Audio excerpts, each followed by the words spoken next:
కాళేశ్వరం దేవాదుల ప్రాజెక్టుల మోటార్ల నిర్వహణపై మంత్రి ఉత్తమ్ కుమార్ రెడ్డికి హరీష్ రావు లేఖ రాశారు. రాజకీయాల కోసం ప్రాజెక్టులతో చెలగాటం ఆడొద్దంటూ ఈ లేఖలో పేర్కొన్నారు హరీష్ రావు. ప్రాజెక్టుల్లోని భారీ మోటార్లను ఇష్టానుసారంగా పదే పదే ఆన్ ఆఫ్ చేస్తే అవి దెబ్బతింటాయన్నారు.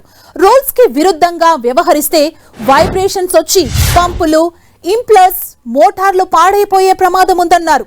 పంపులు, మోటార్లు పాడయ్యి కావాలనే అవి పాడయ్యేలా కుట్రకు తెరలేపారని, ఆ నేపాన్ని గత బీఆర్ఎస్ ప్రభుత్వంపై నెట్టేందుకు ప్రయత్నిస్తున్నారా అంటూ ప్రశ్నించారు హరీష్ రావు.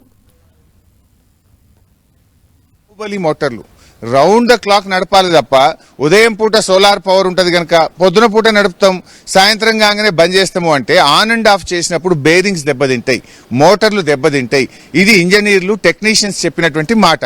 కానీ ఈ ప్రభుత్వం కేవలం డే టైం ఎప్పుడైతే సోలార్ పవర్ ఉన్నప్పుడే మోటార్లు నడుపుతాం, ఈ సాయంత్రం అంతా బంద్ చేయండి అంటే పొద్దున ఆను సాయంత్రం ఆఫ్, పొద్దున ఆను సాయంత్రం ఆఫ్ అంటే మోటార్లు దెబ్బతింటాయి. ఇది ఈ పిచ్చి ఎవరైతే అధికారులు ఉన్నారో దయచేసి ప్రభుత్వానికి వాస్తవాలు చెప్పండి. ఇవి ఒక 20-30 ఏళ్లు పనిచేయాల్సినటువంటి మోటార్లు. అంటే మీరు ఉద్దేశపూర్వకంగా ఈ మోటార్లు తొందరగా చెడిపోతే బాగుండని చేస్తున్నారేమో నాకైతే అనుమానం కలుగుతా ఉంది.